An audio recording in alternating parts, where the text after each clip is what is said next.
नमस्कार, आप देख रहे हैं इंडिया टीवी। आपके साथ मैं हूं मीनाक्षी जोशी। उत्तर प्रदेश की बड़ी खबर के साथ आज बुलेटिन की शुरुआत कर रहे हैं, जहां पर मदरसों में सर्वे का काम शुरू हो गया है। सर्वे से पहले कैसे अखिलेश यादव के सांसद का भड़काऊ लाउड स्पीकर ऑन हो गया है, यह भी आपको दिखाएंगे। लेकिन उससे पहले एक और बड़ी खबर, सिद्धू मूसेवाला मर्डर में टेरर एंगल के सनसनीखेज खुलासे के बाद एनआईए एक्शन में है। एनआईए ने दिल्ली, पंजाब और हरियाणा में छापेमारी शुरू कर दी है। एनआईए ने गैंगस्टर्स के 50 से ज्यादा ठिकानों पर रेड मारी है। इनमें गैंगस्टर लॉरेंस बिश्नोई और काला जठेड़ी गैंग के ठिकाने भी शामिल हैं। कल पंजाब के डीजीपी ने सिद्धू मूसेवाला के मर्डर में शामिल शूटर्स के आईएसआई और खालिस्तानी लिंक का खुलासा किया था, जिसके बाद एनआईए क्राइम और टेरर के इस गठजोड़ को तोड़ने में जुट गई है। तो देश भर में 50 से ज्यादा जगहों पर इस वक्त छापेमारी की कार्रवाई चल रही है। लॉरेंस बिश्नोई के ठिकानों पर यह छापेमारी की जा रही है। केवल लॉरेंस बिश्नोई नहीं, काला जठेड़ी गैंग के जितने भी ठिकाने हैं वहां पर एक साथ दिल्ली, एनसीआर, हरियाणा, यहां पर छापेमारी की कार्रवाई चल रही है। एनआईए की छापेमारी की तस्वीरें भी आनी शुरू हो गई हैं। आपको दिल्ली की तस्वीर दिखाते हैं। दिल्ली में एनआईए टिल्लू ताजपुरिया के ठिकानों पर छापेमारी कर रही है। दिल्ली में जहां जहां टिल्लू ताजपुरिया के ठिकाने हैं, वहां पर एनआईए की टीम स्थानीय पुलिस के साथ पहुंची है। साथ ही गैंगस्टर नीरज बवाना और उसके ठिकानों पर भी छापेमारी की जा रही है। तीसरा और सबसे बड़ा गैंगस्टर काला जठेड़ी, जिसके ठिकानों पर एनआईए की टीम पहुंच गई है। दो तस्वीरें आपको दिखा रहे हैं छापेमारी की कार्रवाई से जुड़ी हुई। ये दोनों तस्वीरें आप देख रहे हैं। मूसेवाला की हत्या में शामिल गैंगस्टर्स के टेरर लिंक का खुलासा होने के बाद एनआईए इस वक्त एक्शन मोड में है। एनआईए की अलग अलग टीम दिल्ली, एनसीआर, पंजाब, हरियाणा और इतना ही नहीं, पश्चिमी उत्तर प्रदेश में गैंगस्टर्स के कई ठिकानों पर एक साथ रेड की कार्रवाई कर रही है। टेरर लिंक से जुड़ा हुआ यह मामला है और इसलिए एनआईए सघन छानबीन कर रही है। टेरर एंगल से भी इस मामले की छानबीन की जा रही है। इसलिए गैंगस्टर्स की फाइल को पूरा इनसाइड आउट खंगाला जा रहा है। एनआईए के रेडार पर कई गैंगस्टर्स हैं। सूत्रों के मुताबिक 10 से ज्यादा गैंगस्टर्स के ठिकानों पर छापेमारी की जा रही है। एनआईए की टीम इस समय लॉरेंस बिश्नोई, काला जठेड़ी, नीरज बवाना और टिल्लू ताजपुरिया के ठिकानों पर छापेमारी कर रही है। आपको जानकारी दे दें, रेड की कार्रवाई पंजाब हरियाणा पुलिस के खुलासे के बाद हुई है। मूसेवाला मर्डर केस की जांच के दौरान पता चला कि गैंगस्टर्स के आतंकी कनेक्शन हो सकते हैं। ऐसे में एनआईए एक्टिव हो गई है। एनआईए पता लगा रही है कि क्या गैंगस्टर्स का कनेक्शन आईएसआई या फिर खालिस्तानी आतंकियों से है, और अगर है तो इसमें कौन कौन कड़ी के तौर पर है। इंडिया टीवी संवाददाता पुनीत परिंजा और मनीष प्रसाद हमारे साथ लाइव जुड़ गए इस खबर पर। सबसे पहले तो ये टेरर एंगल कहां से आया, मनीष, इस पर पूरी डिटेल दें। मीनाक्षी, एनआईए ने पूरा इन्वेस्टिगेशन शुरू किया था जब यहां पर किलिंग और साथ में मर्डर के केसेस काफी इंक्रीज हुए। उसके बाद जैसे ही ये इनिशिएट किया गया एनआईए के द्वारा, एनआईए ने एक अलग विंग बनाई। उसमें करीबन 50 जो गैंगस्टर्स हैं उनकी पूरी की पूरी जांच पड़ताल शुरू कर दी। सिद्धू मूसेवाला के मर्डर के बाद जब लॉरेंस बिश्नोई और साथ में इनके पूरा नेक्सस सामने आया, फिर उसके बाद इसे इन्वेस्टिगेट किया गया। इन्वेस्टिगेशन के दौरान जो कनाडा और साथ में यूएई के द्वारा फंडिंग थी उसको जांच पड़ताल की गई और फिर इसके बाद इन्होंने तय किया कि ये पूरा जो नेक्सस है, खासतौर पर राजस्थान, उत्तर प्रदेश, दिल्ली, हरियाणा और पंजाब, इन 5 स्टेट्स के अंदर जो इनका नेक्सस है जो कि नेपाल तक जाता है, उसको पूरा सिंडिकेट को ब्रेक किया जाए। और इसीलिए एनआईए ने अपनी एक अलग विंग तैयार की जो कि सिर्फ गैंगस्टर्स को एस्टैब्लिश करेगी। 50 के लगभग गैंगस्टर्स का पूरा डोजियर तैयार किया गया और डोजियर तैयार करने के बाद इस पे कार्रवाई शुरू कर दी गई है। हमें जो जानकारी मिल रही है उसके मुताबिक सिद्धू मूसेवाला किलिंग के साथ साथ जो गैंगस्टर एक्ट जिन पे लगा है, उसके अलावा जो गैंगस्टर्स हैं जो कि इलीगल एक्टिविटीज और अनलॉफुल एक्टिविटीज में शामिल है, उन सभी के खिलाफ एक साथ करीबन 60 जगहों पर इस समय एनआईए रेड कर रही है। इस तरीके से कहा जा सकता है मनीष, पुनीत भी हमारे साथ जुड़े हुए। पुनीत, ये मामला केवल लॉ एंड ऑर्डर या किसी एक अपराध से जुड़ा हुआ नहीं है, बल्कि इनके पूरे सिंडिकेट से जुड़ा हुआ है। पुनीत, कहां कहां पर पंजाब हरियाणा में इस वक्त कार्रवाई चल रही है? देखिए, जाहिर तौर पर क्योंकि जिस तरह से सिद्धू मूसेवाला के मर्डर के बाद एक खुलासे जो है वो चाहे दिल्ली पुलिस हो या पंजाब पुलिस हो लगातार कर रही है। और कल जब डीजीपी की प्रेस कॉन्फ्रेंस भी, उन्होंने साफ कहा कि क्योंकि जो रिंदा है वो पाकिस्तान में बैठा हुआ है, हथियारों की सप्लाई कल डीजीपी ने साफ किया कि 95% हथियारों की सप्लाई जो है वो पंजाब बॉर्डर से हो रही है, ड्रोन के जरिए हो रही है। और पिछले एक साल में 121 बार जो है वो ड्रोन एक्टिविटी बॉर्डर पर देखी गई है और उसके बाद से लगातार एनआईए भी इसमें एक्टिवेट है। और कल कुछ सीनियर ऑफिसर से मुलाकात की है एनआईए ने पंजाब पुलिस के, और उसके बाद आज रेड जो है वो अंजाम दी जा रही है, जिसमें अमृतसर के अंदर रेड दी गई है। शुभम जो है वो गैंगस्टर था, बम्बिहा ग्रुप के ऊपर जग्गू भगवानपुरिया, उसके अलावा मोगा में, फरीदकोट, फिरोजपुर, हरियाणा के भी अलग अलग हिस्से, चाहे वो भिवानी हो, जींद हो, क्योंकि काफी बड़े एरिया में सोनीपत के अंदर भी जो है दबिश दी गई है। ये कहा जा सकता है पुनीत और मनीष की केवल एक अपराध में न्याय दिलाना नहीं है, बल्कि अब एनआईए और पुलिस का काम यह है कि इस पूरे सिंडिकेट को खत्म किया जा सके। शुक्रिया आप दोनों का पूरी जानकारी के लिए। और अब खबर उत्तर प्रदेश से, अवैध मदरसों के सर्वे से जुड़ी हुई बड़ी खबर। मुख्यमंत्री योगी आदित्यनाथ के निर्देश पर उत्तर प्रदेश के अलग अलग जिलों में मदरसों के सर्वे का काम शुरू हो चुका है। सर्वे टीम में एसडीएम, बेसिक शिक्षा अधिकारी और जिला अल्पसंख्यक कल्याण अधिकारी शामिल हैं। उत्तर प्रदेश सरकार ने मदरसों के सर्वे के लिए 12 पॉइंट तय किए हैं। सर्वे टीम इन्हीं 12 पॉइंट्स के आधार पर आंकड़े इकट्ठा कर रही है। फिलहाल उत्तर प्रदेश में 16,513 ऐसे मदरसे हैं जिन्हें मदरसा बोर्ड से एफिलेटेड दर्ज किया गया है। इसके अलावा राज्य में और कितने मदरसे चलाए जा रहे हैं, इनमें से कितने अवैध हैं, इन तमाम बातों का पता डिटेल रिपोर्ट आने के बाद चल पाएगा। इधर योगी सरकार के मंत्री दानिश अंसारी ने सर्वे को लेकर कहा, सरकार का मकसद मदरसों को मुख्य धारा में लाना है जिससे छात्रों को लाभ मिल सके। सर्वे की एक एक डिटेल हम आपको दिखाएंगे आगे, लेकिन उससे पहले बात सर्वे को लेकर शुरू हुए भड़काऊ अभियान की। मुरादाबाद से समाजवादी पार्टी के सांसद एसटी हसन का एक बेहद विवादित बयान सामने आया। मदरसों के सर्वे के बीच एसटी हसन ने सीए एनआरसी के साथ ही कॉमन सिविल कोड का जिक्र छेड़कर मुस्लिम समुदाय को डराने की कोशिश की।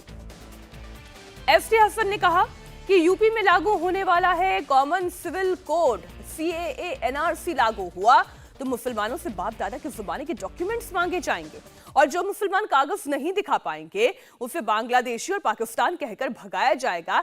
एक तरीके का डर एसटी हसन तमाम मुसलमानों में पैदा करने की कोशिश कर रहे हैं। अब इसके पीछे उनका मकसद क्या है, ये कितना राजनीतिक है, ये तो आगे की बात है।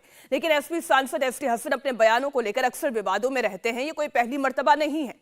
मदरसों के सर्वे के बीच उन्होंने मुरादाबाद में अपने समर्थकों के बीच सीए एनआरसी का जिक्र करके एक बार फिर कंट्रोवर्सी खड़ी करने की कोशिश की। एसटी हसन ने कहा कि अगर ये लागू हुआ तो सरकार बाप दादाओं के कागज मांगेगी, जो डॉक्यूमेंट नहीं दिखा पाएगा उसे बांग्लादेशी और पाकिस्तानी कहकर परेशान किया जाएगा, बांग्लादेशी और पाकिस्तानी कहकर उन्हें हिंदुस्तान से भगाया जाएगा।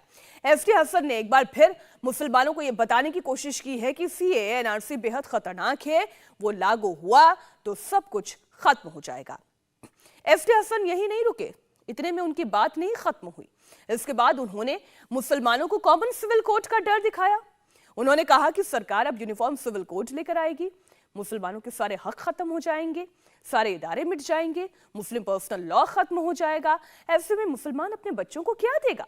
सुनिए मदरसे के सर्वे के बीच एसपी सांसद ने कैसे मुसलमानों को भड़काने की कोशिश की। जो हालात मैं देख रहा हूँ 2019 से आज तक, उन हालात से मैं बहुत ज़्यादा फिक्रमंद हूँ। बाज़ी रातें ऐसी होती हैं कि मुझे रात भर नींद नहीं आती और मैं अल्लाह से यही दुआ करता हूँ कि अल्लाह पाक हमारी कौम के मुस्तकबिल को संवार दे, इन बच्चों के मुस्तकबिल को संवार दे।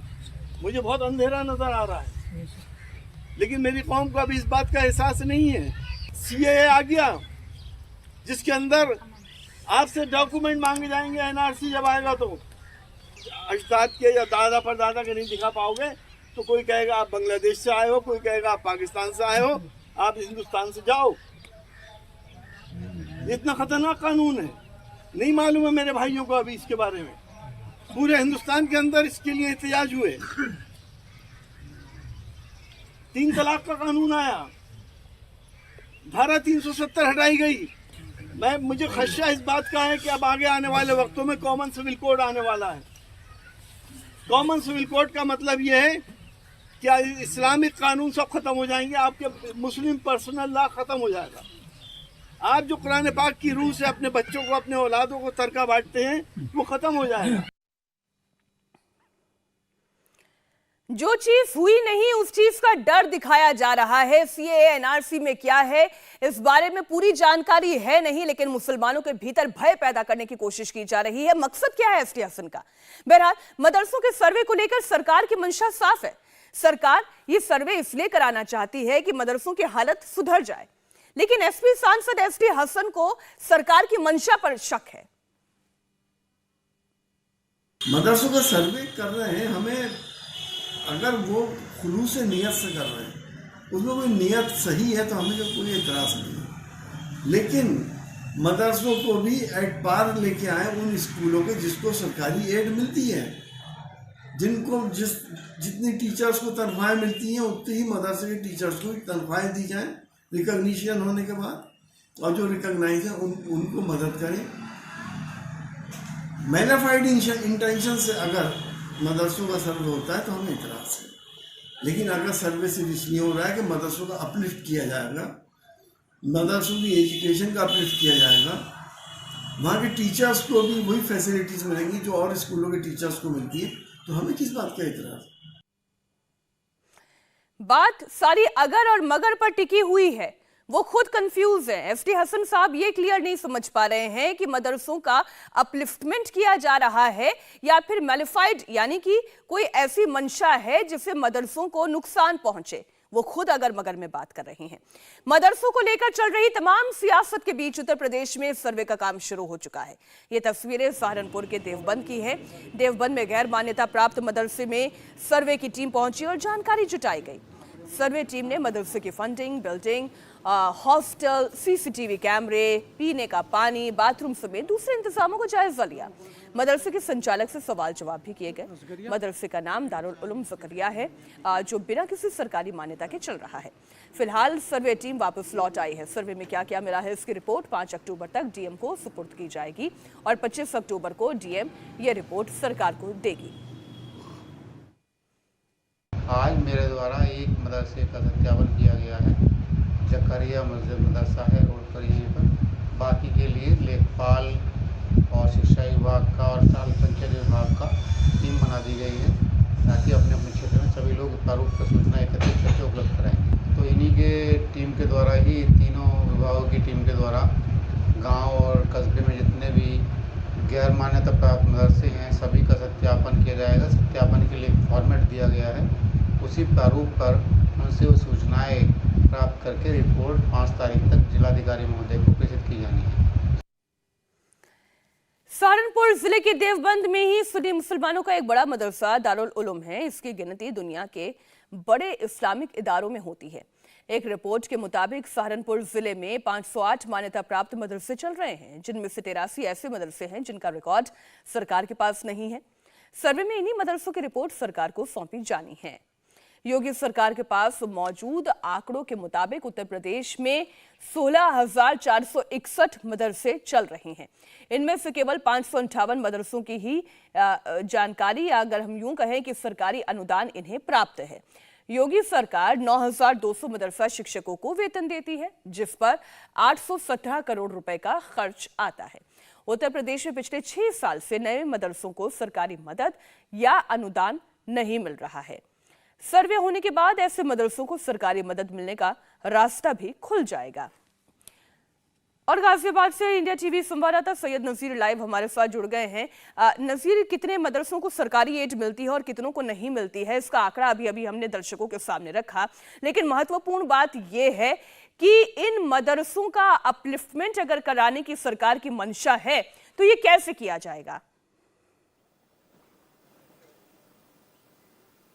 देखिए मीनाक्षी, कुछ संशय जरूर है। हालांकि सरकार ने साफ कर दिया, आज से मदरसों का सर्वेक्षण शुरू हो चुका है और इस वक्त हम गाजियाबाद के इस्लाम नगर में मौजूद है। यहाँ पर मदरसा है, मदरसा मजहरिया अलविया। ये मदरसा आप देख सकते हैं, ये पूरी तरह से प्राइवेट मदरसा है और इसका संचालन करीब 10 सालों से किया जा रहा है। ये पूरी तरह से जो आसपास के लोग हैं जो मदद पहुंचाते हैं उसके ज़रिए किया जा रहा है। लोगों के बीच संशय ज़रूर है कि आखिर मदरसे का सर्वेक्षण क्यों किया जा रहा है, लेकिन आपको बता दें गाज़ियाबाद के अंदर ही कुल 142 ऐसे मदरसे हैं जो कि सरकारी वेबसाइट पर रजिस्टर हैं। हालाँकि ये गैर मान्यता प्राप्त मदरसे हैं जिनको कि सरकारी फंड नहीं मिलता है। कुल यहाँ पर गाजियाबाद में 3 टीमें बनाई गई हैं, लोनी, डासना और मेन गाजियाबाद। जो एसडीएम रैंक के अधिकारी हैं वो इसका नेतृत्व करेंगे। साथ ही जिला अल्पसंख्यक अधिकारी और शिक्षा विभाग के अधिकारी भी उनके साथ होंगे। लेकिन फिलहाल गाजियाबाद में ये सर्वेक्षण अभी तक शुरू नहीं हो पाया है। सर्वेक्षण आज से शुरू हो रहा है और 5 अक्टूबर तक ये सर्वेक्षण चलेगा और जितने भी मदरसे हैं गाजियाबाद के अंदर उनके बारे में, जैसे संचालक कौन है, कौन संस्था इसको चलाती है, क्या मदरसा निजी जगह पर है या इसका किराया दिया जाता है, और मदरसे के अंदर किस किस तरह की सुविधाएं हैं उसकी पूरी लिस्ट बाकायदा तैयार की गई है।